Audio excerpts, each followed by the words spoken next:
கர்த்தருடைய பரிசுத்த நாமத்திற்கு ஸ்தோத்திரம்.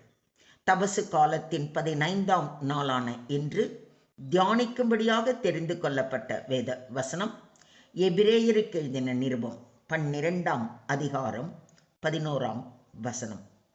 எபிரேயர் 12:11. எந்த சிற்றையும் தற்காலத்தில் சந்தோஷமாய் காணாமல் துக்கமாய் காணும். ஆகிலும் பிற்காலத்தில் அதில் பழகினவர்களுக்கு அது நீதியாகிய சமாதான பலனை தரும். No discipline seems pleasant at the time, but painful. Later on, however, it produces a harvest of righteousness and peace for those who have been trained by it. இவ்வாறு திருத்தப்படுவது இப்போது மகிழ்ச்சிக்குரியதாய் இராமல் துயரத்துக்குரியதாகவே தோன்றும். ஆனால் பின்னர் இவ்வாறு பயிற்சி பெற்றவர்கள் அமைதியையும் நேர்மையான வாழ்வையும் பயனாக பெறுவர். ஆமென். இந்த தபசு காலத்தில் ஒழுங்கு கிரமமாக வேதம் வாசித்தல், தியானித்தல், ஜெபித்தல், உபவாசித்தல் என்பது மிகவும் கடினமாக இருக்கலாம். எதற்காக இப்படிப்பட்ட கடினமான தபசு காலத்தை கடைபிடிக்க வேண்டும் என்று மனம் தளரலாம். அதனால்தான் தேவன் இன்று இந்த வசனத்தின் மூலம் நம்மை உற்சாகப்படுத்துகிறார். இந்த தபசு காலத்தில் தேவன் இந்த வசனத்தின் மூலம் நமக்கு போதிப்பது என்ன என்பதை குறித்து சற்று ஆழமாக தியானிப்போம். இங்கு சிற்றை என்பது தண்டனை மட்டுமல்ல, கல்வி, பயிற்சி, வளர்ச்சிக்கான ஒழுக்கம். ஒரு தகப்பன் தன் பிள்ளையை வளர்க்கும்போது அவனை கண்டித்து சில சமயங்களில் அடித்து திருத்துகிறார். இது அந்த மகனை அழிக்க அல்ல, நல்லவனாக உருவாக்க. அதே போல தேவன் நம்மை தண்டிக்க அல்ல, பரிசுத்தமாக்க நம்மை சிட்சிக்கிறார். சிட்சையின் போது, கண்டிக்கும் போது அல்லது தண்டிக்கும் போதோ அது துக்கமாக இருக்கும். அதாவது இந்த தபசு காலத்தில் பிரார்த்தனை ஏதும் நிறைவேறாதது போல தோன்றலாம். சோதனைகள் தொடர்ச்சியாக வரலாம். பதில் ஏதும் கிடைக்காத நிலை இருக்கலாம். ஆனால் தேவன் அமைதியாக செயல்படுகிறார் என்பதே நிதர்சனம்.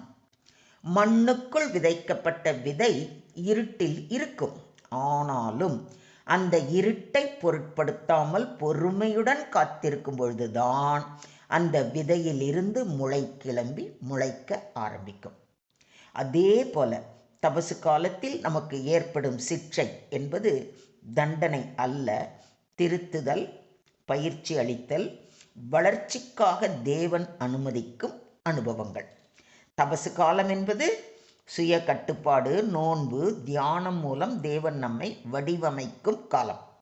அந்த நேரத்தில் துக்கமாய் இருப்பது என்பது ஆன்மீக வாழ்க்கையில் மனம் திரும்புதல் வேதனை அளிக்கும்.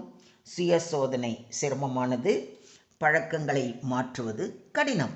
ஆனால் அவை அனைத்தும் ஆன்மீக வளர்ச்சிக்கான அறுவை சிகிச்சை போன்றது. அதில் பழகினவர்களுக்கு என்று சொல்லியிருப்பதை கவனியுங்கள். இது மிகவும் முக்கியமான பகுதி. எல்லோருக்கும் சிற்றை வரும், ஆனால் எல்லோரும் அதில் இருந்து கற்றுக்கொள்ள மாட்டார்கள். சிற்றையை எதிர்க்காமல் அதிலிருந்து பாடம் கற்றுக்கொள்ளும் நபருக்கே நீதியின் சமாதான பலன் கிடைக்கும். நீதியின் சமாதான பலன் என்பது தேவனுடன் சமாதானம், உள்ளார்ந்த அமைதி, உறுதியான விசுவாசம், பரிசுத்தமான வாழ்க்கை. தபசு காலம் வெளிப்புற சடங்கு அல்ல, உள்ளார்ந்த மாற்றம்.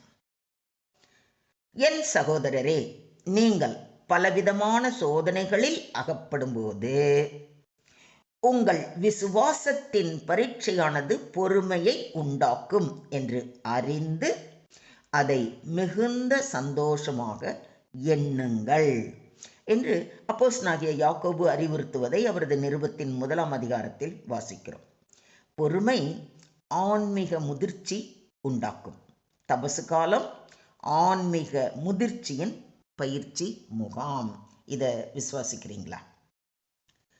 தேவனிடத்தில் அன்பு கூறுகிறவர்களுக்கு சகலமும் நன்மைக்கு ஏதுவாக நடக்கிறது என்று அறிந்திருக்கிறோம் என்று பவுலடிகளார் கூறுவதை ரோமர் 8:28 வாசிக்கிறோம். சிக்ஷை கூட தேவனின் திட்டத்தின் ஒரு பகுதி என்பதை மறந்துவிடாதீர்கள். நான் நேசிக்கிறவர்கள் எவர்களோ அவர்களை கடிந்து கொண்டு சிட்சிக்கிறேன்.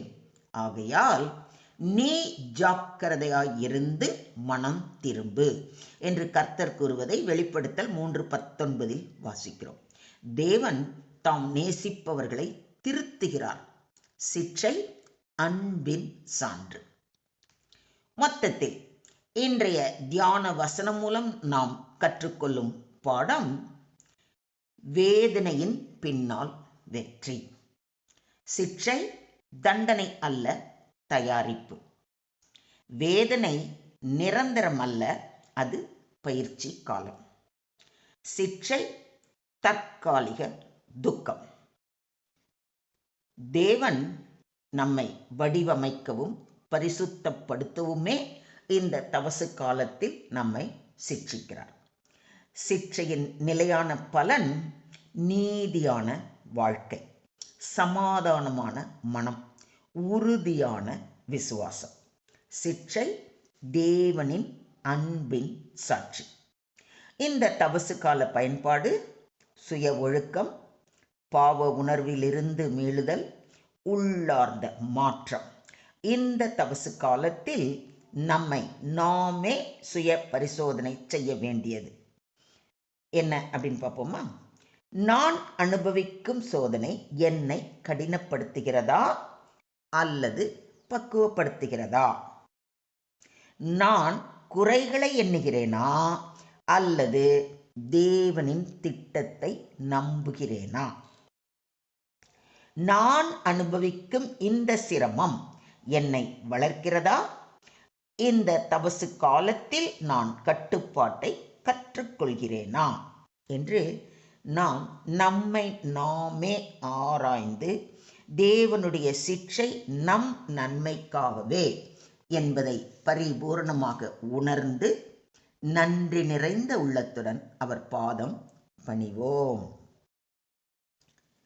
Today's verse teaches that God's discipline is painful for a moment, but it produces righteousness and peace in those who accept and learn from it.